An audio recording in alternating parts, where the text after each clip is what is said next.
The Tennessee Titans host the New England Patriots, and the question is, should these teams want to win? All of that and more on a crossover Thursday here on the Locked On Podcast Network.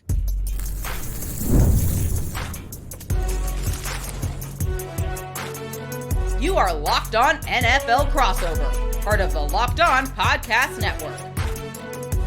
Your team every day.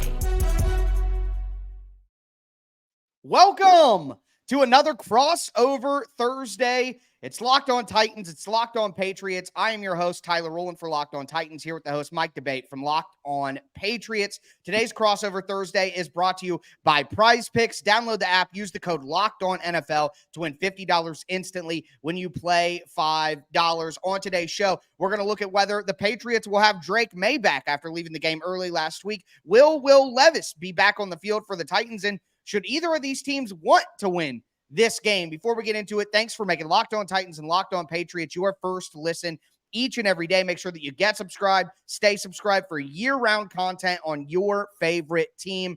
Mike, we'll dive straight in here looking at the New England Patriots. Do you think Drake Maye will be back out on the field? And what exactly happened with Drake Maye for some of my listeners that maybe aren't paying close attention to the Patriots at this time of the year? Oh, absolutely. Great questions both, Tyler. And first of all, we'll start off with how Drake Maye ended up in concussion protocol. First half of the game against the Jets last week, Drake was going in, making the slide, got hit, a helmet-to-helmet hit, not a dirty hit, but a helmet-to-helmet hit that actually was not flagged for a penalty. Drake came out of the game, initially goes into concussion protocol, and then he did not return for the remainder of the game. Jacoby Brissett, original starting quarterback for the Patriots earlier this season, comes in, leads the Patriots to victory, a 25-22 victory over the New York Jets. So now the question becomes, do the Patriots try to rush Drake Maye back into the lineup? I know the Patriots had found a strong rhythm with Drake under center and taking snaps at the quarterback position. They want to continue to cultivate that. Drake is the starter here. Jacoby is not going back and being anointed as the starter for the rest of the season. But the question about it is, can he progress far enough into the concussion protocol and make enough progress to get the start? He's in the protocol right now. There will be a situation where he is a limited participant in practice. Saw very little of him on the field on Wednesday's practice, so it'll be really interesting to see how he's listed when the reports come out. Thursday into Friday, that's going to be telltale. But right now, from the way Gerard Mayo described Drake's progress earlier today, I would say he's probably in phase 3 right now, which is football-specific exercise. Cardiovascular exercises, sports-specific activities are part of this phase. Drake can also do some strength training, all under supervision. So he's not going to actively practice, but if he gets progressed into phase 4 or phase 5, yeah, there's a shot he may be able to play this weekend. So again, I think it's going to be very telltale. Thursday and Friday are going to be huge indicators on what the Patriots have in plan for Drake Maye. Well, I think it would be much more interesting to see Drake Maye play in this game than Jacoby Brissett, even if I think that Drake Maye gives the Patriots a better chance to beat the Titans just because a little bit more mobility, stronger arm. I guess my question is whether Drake Maye plays or not. Mike, obviously it's hard for you to know exactly, or anybody to know with concussions and the sensitive nature of concussions. It's hard really to know. But what's been your assessment of what you've seen from Drake Maye so far? So far, I think Drake Maye has given himself a wisdom beyond his years, and that has really helped him assimilate into the pro game, maybe quicker than a lot of Patriots fans and Patriots media thought he would. Look, obviously, when you wait a long time to get your rookie quarterback out on the field, it says something about his preparation. It also says something about the nature and the strength of the team as well. You want to make sure to put him in the optimal position for him to be able to make plays and for him to be able to help your team win.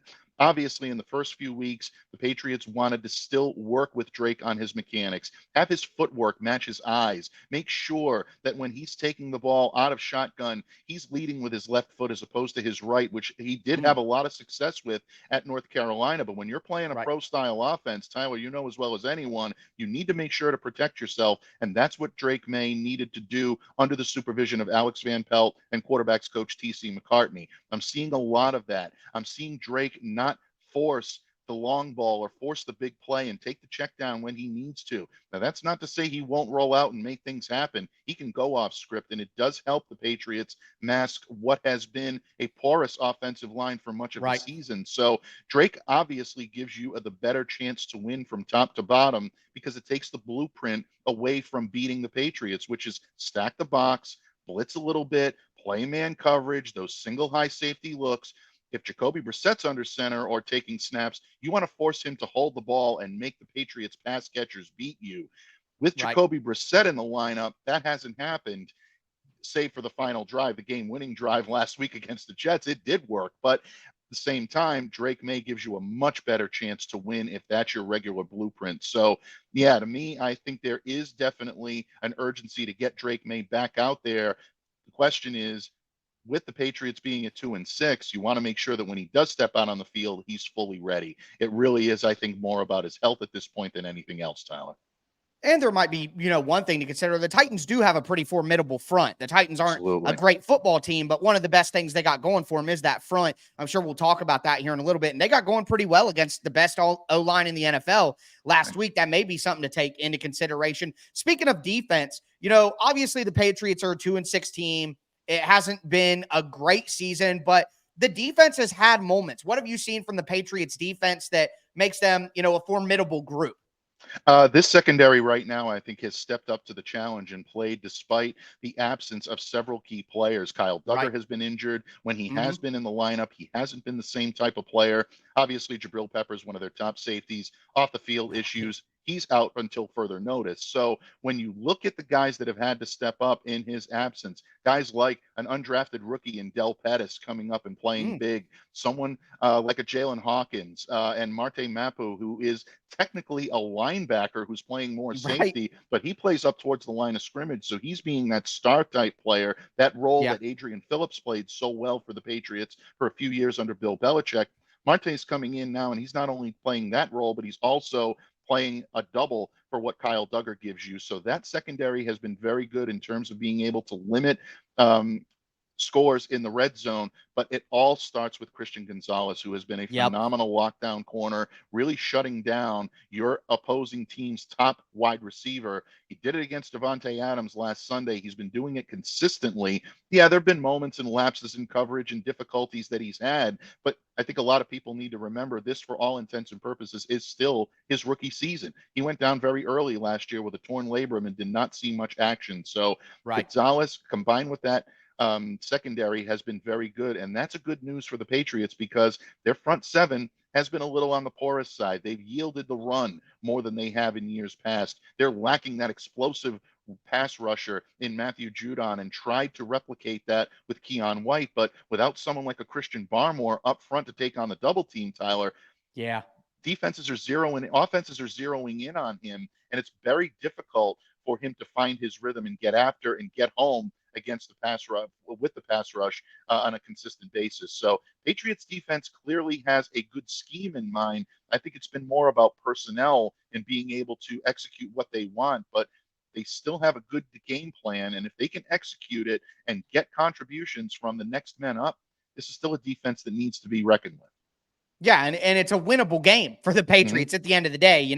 I think the Titans set up well here in terms of they run the ball well. So against the Patriots, that may help. But then again, Christian Gonzalez, an excellent corner against Calvin Ridley. The Titans really only explosive threat out wide. That makes things interesting. We'll talk more about that in the keys to victory. And you mentioned the scheme is good, but maybe the talent isn't there. That's another thing that we'll talk about at the end of the show. But we got to talk Titans as much as it pains me to do it. All jokes aside, we'll get into the Titans side of things right now. It's Locked On Podcast Network, your team every day.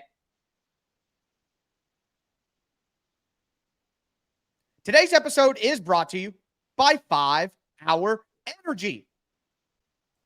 Our friends at 5 Hour Energy know that being a passionate football fan isn't just a hobby, it's a way of life. It takes a lot of energy to power through all-day tailgates, touchdown celebrations, or an agonizing second overtime, which is why they've created the Stan the Fan 5 Hour Energy Shot with a special flavor called Fan Fuel. The energy shot made just for super fans like you, the fans who are first in the parking lot and who are last to leave. We see you. You know what else gave a bit of Titans fan fuel this week, it was seeing Calvin Ridley's performance, finally, him breaking out. It absolutely got me energized, just like 5 Hour Energy would do. 5 Hour Energy knows that no matter what team you root for, being a fan requires heart, soul, and a whole lot of energy. Whether you're prepping for a big tailgate or ironing your jersey, your game day to-do list is a mile long. That's why the limited edition Stan the Fan 5 Hour Energy shot is here to keep you fueled throughout the season. What's your fan fuel this week? Whatever it is, do it with 5 Hour Energy, available on 5hourenergy.com. That's the number 5hourenergy.com, shipped nationwide. All right, Mike, we are going to continue today's crossover Thursday, Locked on Titans, Locked on Patriots. Talked about the Patriots side of things. Now we move to the Titans. Mike, I know that you're an NFL guy just like me, so you're paying attention to everything, but I'm sure you have some Tennessee Titans questions to try to dig in for your listeners. Absolutely. And you know what, Tyler? Where else would we begin? The quarterback position. It's the highest profile position out there on the field. And Patriots fans are curious about Will Levis, just like Titans fans are curious about Drake Maye. Now, we know Will has missed some time with a shoulder injury recently. Some questions coming into this matchup regarding his status. Mason Rudolph has not exactly performed a whole lot better than Will Levis. Sorry, Titans fans. I'm not judging. It's just a fact. And Levis right now, a passer rating of 70.7, Rudolph 6 at 69.9. So not much to choose from there in terms of whether or not the Titans have a preference. But the Titans better than anyone. For the benefit of my listeners, if these quarterbacks find a rhythm, the Titans definitely have a talented bevy of pass catchers at their disposal. Who should the Titans be rooting for in this matchup? And what can you tell us about Will Levis and his status for this game? Well, I think that any Titans fan should be rooting for Will Levis to play in this game. I think, this conversation has obviously been a big topic in the NFL this week with the Anthony Richardson news and him getting benched by the Indianapolis Colts, which I think is a mistake. And it's the same philosophy that I have here for the Titans. You're not going anywhere with Mason Rudolph. He is a little bit better than Will Levis right now. I would say he's a little bit better of a football player, but he should be considering the experience. But he's not a good enough improvement to not care more about the upside of Will Levis. And a lot of Titans fans are pessimistic, and they say, we already know that Will Levis sucks, and there's no need, to figure out what he can do. But I think that's just a little bit short-sighted. I think they still need to give Will Levis this second half of the season, see if he can make any improvements, because at the end of the day, what's Mason Rudolph going to give you? He's not going to get you to the playoffs. He's not going to turn this year around. This isn't a situation where you have a first-round talent like Ryan Tannehill sitting on the bench, and you can go to him and spark some resurgence for your team. That's not happening here. So, to me, Titans fans should be hoping that Will Levis can get back on the field, stay healthy. And when you look at AC sprains and quarterbacks over recent years, it's usually a 2-week injury. And maybe the Titans brought Will Levis back a little too soon when he played against the Indianapolis Colts, and then he had to sit out against Buffalo and sit out against the Lions. But we saw Kyler Murray miss 0 games with an AC sprain. There have been other quarterbacks. I think Jared Goff recently had an AC sprain, and he missed 2 weeks and then came back in. So about 2 weeks is the time frame that you would typically expect for this. Levis had a bye week, then played, and then had 2 more weeks. He's back at practice. They want to see how he feels after multiple days of practice in a row, because he's felt good after 1 practice, but what about 2? And how's he feeling then? So it is still up in the air, kind of like the Drake Maye thing. But I think you should want Will Levis to play in this game and play the rest of the season if you're the Titans, at minimum, because he's going to take you to a high draft pick, which may be what the Titans need to restock the cupboards here. But as for how he's played, Mike, it's kind of crazy. I'd say the same with Mason Rudolph. They've been okay, but the turnovers have killed the Titans. You'll have good drives, you'll have good performances, especially with Mason Rudolph in the last few weeks. We've seen the Titans go and hang with the Lions in the first 20 minutes of the game and all, but then the turnovers hit. A bad interception, a bad fumble, a bad decision. And the Titans are just shooting themselves in the foot so much. I really don't think that the Titans are as bad of a team as their record says, is 2-6. I think they're more of a 3-4, 3-5 football team. They should have a couple more wins than what they have at, as I should say, 1-6. My brain is already going there thinking this team should have more wins than they do. But at the end of the day, if you make turnovers, you're going to kill your good defense, putting them in bad spots. The Lions had a historic game with all of their scoring drives being 30 yards or less. they did not have to do anything. And the Titans defense, which is pretty good, was in a terrible spot all game. So Levis has played okay when he's not turning over the ball, but the reality is those turnovers overshadow all of it. Yeah, I think that's a good point. And look, it really is a tale of two teams right here, and there's so much Mm-hmm. overlap in terms of quarterback play being sufficient at times, but Right. really self-inflicted wounds, Yes. turnovers, penalties, really hurting both of these teams and preventing them from really living up to their potential. So Patriots fans, I think, are definitely like-minded when it comes to Titans fans right now. We can feel the pain because we're going through it at the same time. And great information on Levis. Obviously, New England, their pass defense right now is going to be a situation where regardless of who starts, I think you're going to see heavy doses of Christian Gonzalez, Marcus Jones in the slot, Jonathan Jones on the opposite side of the perimeter, and Mm-hmm. then again a committee of safeties that's going to try to limit what they can do in the red zone. But the running game is also where Tennessee, I think, is really capable of hurting the Pats because the Patriots have not defended the run as well as they did 1 year ago. The Titans just racked up 158 yards on the ground. Tony Pollard, 494 yards on the season, averaging 4.3 yards per carry. We all know what he can do. He's found the end zone 3 times on the ground. And Tyjae Spears is someone that is an excellent change of pace back, in my opinion. If these two guys can get on track, now obviously I know Spears missed the game last week with a hamstring injury. We'll look and see what his status is going to be. But if these two guys can get on track, that could be a problem. And my listeners know I love movie quotes. I love to quote Vincent LaGuardia Gambini of My Cousin Vinny. I call him my spirit animal. So it's been argued by me, the defense, Tyler, that the Titans can find success by running the ball effectively. In this circumstance, does the defense's case hold water? Yes, I do. I do think the defense's case holds water, just to have some fun there. Your impression, obviously, much better than mine. But you look at the Titans right now, they're middle of the road in rushing yards per game, about 119, which is 17th. But Brian Callahan did go away from the run when they got beat down by the Packers in week 4. They could have kept running the ball there, but Brian Callahan, who's a pass first guy, they got down and he went to what he wants to do well. So I think that kind of skews the numbers. They only had 33 rushing yards in that game against the Green Bay Packers. But basically every other week they've had success. And I think you should look at the Titans as more of a top 10 running game with the offensive line being young and starting to coalesce. And one thing that I've noticed on the tape is the Titans at the beginning of the season were trying to mix in gap runs with pullers and down blocks and zone runs, which is what Titans fans should be used to seeing from the Derrick Henry days. Well, over the last few weeks, the Titans have really started to lean towards their zone run games. Their offensive linemen have been much more successful. Some of those gap runs have taken a long time to develop, and it's caused the Titans to have some negative plays. I think with that, the Titans will have to run the ball heavy, no matter who plays quarterback. And with the Patriots being a team that has had some struggles there, and that being something that the Titans do actually do well, I would expect that to be a big thing. And on the other side of things, for the defense, like I kind of hinted at before, I don't mean to say this in a hateful way, but Titans fans, this may be crazy to hear, but the Patriots offensive line actually might be worse than the Titans offensive line, which is crazy for Titans fans to hear, but it might be the truth. And I would expect the Titans defensive line of Jeffrey Simmons and Tavondre Sweat, Arden Key, who had a fantastic game against the Detroit Lions, Harold Landry, who's a good player, even Sebastian Joseph Day, who's been a very good, solid veteran role player for the Titans. I think on the defensive side of the ball, the Titans can really cause havoc with that defensive line against that offensive line. So that's what I would be looking for there. And especially when the Titans are banged up in the secondary at cornerback, but the Patriots don't really have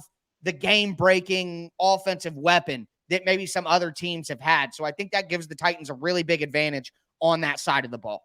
It absolutely does. And you mentioned how potent that Titans pass defense is. The Patriots are going to look to come out and try to establish the run. Look, the Patriots have not ran the ball all that effectively in the last few games, but Alex Van Pelt's offense is still predicated on a strong running game using the outside zone, which is what Ramondre Stevenson does so well. It allows Antonio Gibson to be your third down weapon and a pass catcher coming out of the backfield. But that's where it is. That opens up play action. That's where they can take deep shots down the field, especially if Drake Maye is the quarterback. But you don't want to take too many of those shots when you've got L'Jarius Sneed, Jarvis Brownlee, Roger McCreary at the cornerback position, Yeah. really kind of patrolling things and keeping and locking things down. Amani Hooker, Quandre Diggs, they've been stingy at the safety position. So this is not a secondary that you want to test too much. If you're the New England Patriots, you want to take a look at things and say, okay, well, maybe it is better to run the football, but that is a front that can be stingy and can be difficult to do that against. You mentioned Simmons and Joseph Day and Devondre Sweat, and these guys have the ability to keep that Patriots running game at bay. So yeah, I think it could be the Titans' path to success. If they can control the Patriots running game, you might be able to stifle this offense and keep it from moving forward from the progress that we saw last week against the New York Jets. And if I'm the Patriots, I could still go to play action. Maybe I'm not looking to attack deep and outside, but over the middle, Kenneth Murray, Jack Gibbons at linebacker. Those are guys that are vulnerable in pass coverage. So if you get the run game going and then you hit that play action, maybe you don't attack deep, but you send that guy deep to back those safeties off, and then you hit over the middle of the field and take advantage of the linebackers. But we'll get into some keys to victory for this game. And the question, should either team actually want to win this game? Because the cupboards are pretty bare from a talent perspective. We'll hit on that now. Before we do want to let you guys know that today's episode is brought to you by FanDuel Sportsbook. Get ready to tackle the NFL action in the second half of the season with FanDuel, America's #1 sportsbook, because right now, new customers can bet $5 and get $150 in bonus bets if you win. That's betting $5 and getting $150 in bonus bets if you win. The FanDuel Sportsbook app gives you everything you need to place live bets on the NFL all in one place. Speaking of live bets, I love betting the Titans to punt. I'm going to be betting Titans punt, Patriots punt, Titans punt, Patriots punt all day long in this one. Now, when you get a hunch in the middle of a game, you can go check out the latest stats. You can view live play-by-play and so much more on the same exact page where you place your bets on FanDuel. Make sure that you visit FanDuel.com to join or download the app. You'll get started with $150 in bonus bets if you win your first $5 bet. That's FanDuel.com. Never waste a hunch and make every moment more with FanDuel, official sportsbook partner of the NFL. Also want to let you guys know that today's episode is brought to you by Bilt Rewards.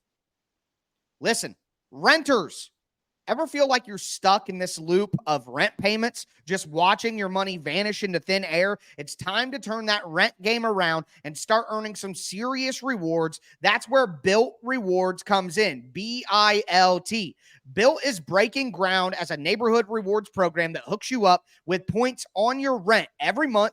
Pay your rent and watch the Bilt points roll in. You can use those points to jet off on a dream vacation, put your points towards a flight or hotel stay with 500 plus airlines and 700,000 plus hotels and properties. You can also use your points to book fitness studio classes, redeem them towards future rent payments. They're designed to meet your lifestyle. So earn points by paying rent right now when you go to joinbilt.com/lockedonnfl. That's joinbilt.com/lockedonnfl. Make sure to use our URL so they know that we sent you. Joinbilt.com/lockedonnfl to start earning points with your rent payments today.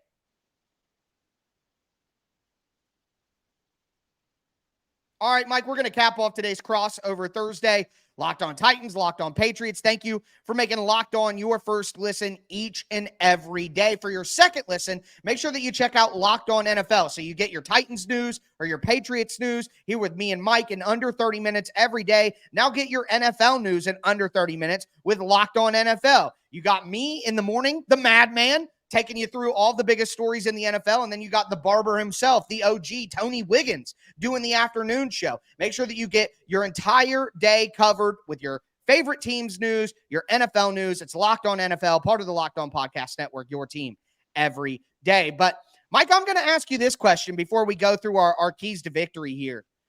Should Patriots fans want to win this game? Drake Maye had a quote, the Patriots coach had a quote saying, the Titans are in a similar situation. It's us, good scheme. I think he said, good players, good scheme, but can't just get things going. I'm not so sure about the good players part. I think the good scheme, he could be onto something there, but the scheme needs better players for these teams to improve. Do you think that the Patriots should be, is it better for the Patriots long term to win this game and Drake Maye experience winning and, have positive vibes? Or do you think it might be better for the Patriots to lose and get themselves a top pick so that they can get a talented player to help make this scheme better?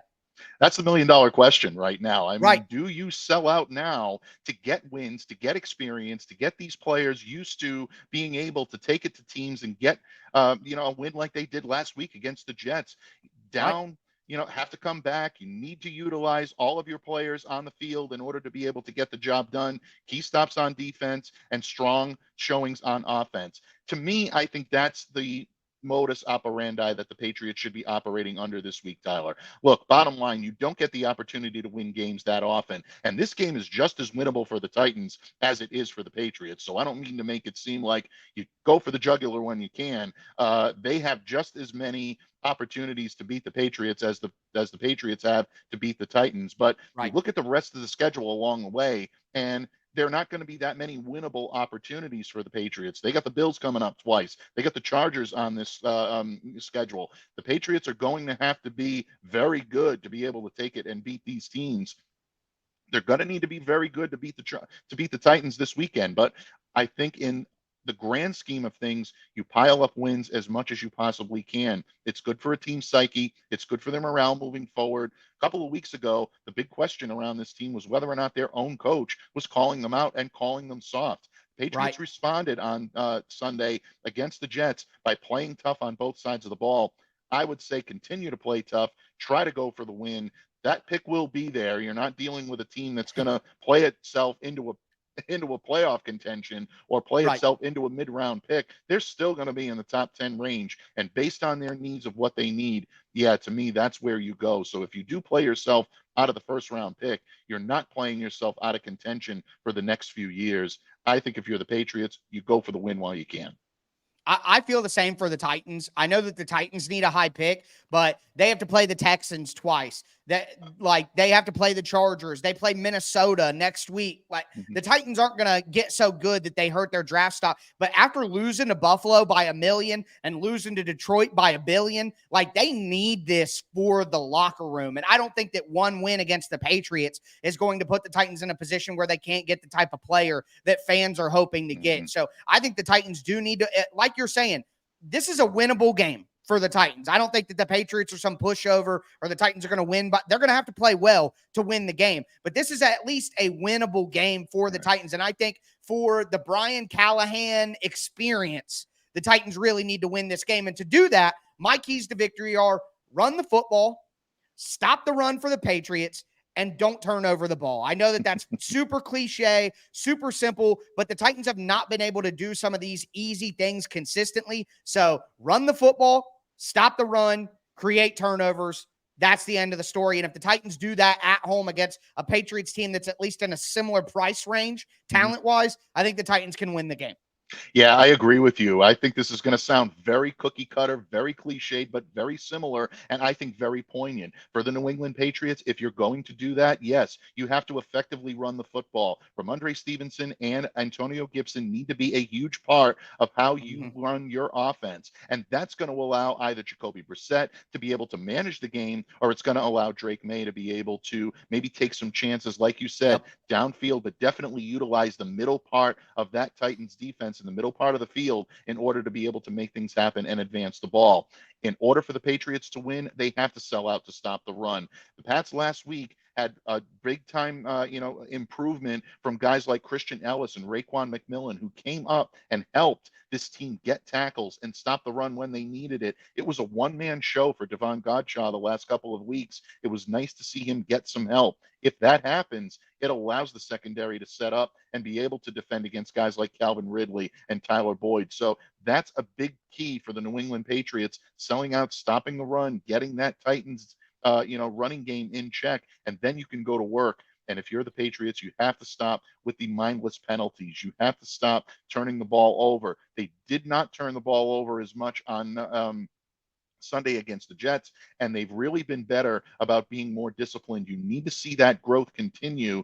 And again, if you're going to grow as a team, the only way to do that is to go for the jugular and go for the victory when you can. So my keys to victory are exactly the same as yours. I think it's going to be about which personnel grouping is talented enough to be able to take it to the other. I think there's equally as good of a chance on either side of the ball of that happening. I think this could be a sneaky good game to watch, a sneaky fun game to watch for football fans. It's not going to get the national attention that I think it deserves, but these two teams I think can play each other very well, and I, for one, am looking forward to it. I know you are as well.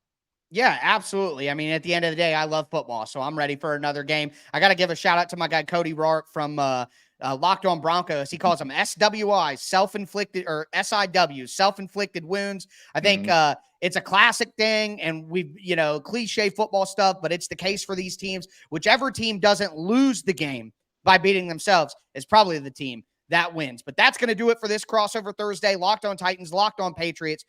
Make sure that you guys get subscribed, stay subscribed. It's your team every day here on the Locked On Podcast Network. For me, Tyler Rowland, and my esteemed colleague, Mike Debate, make sure that you guys tune in for our Friday preview episodes. But everybody, stay safe out there.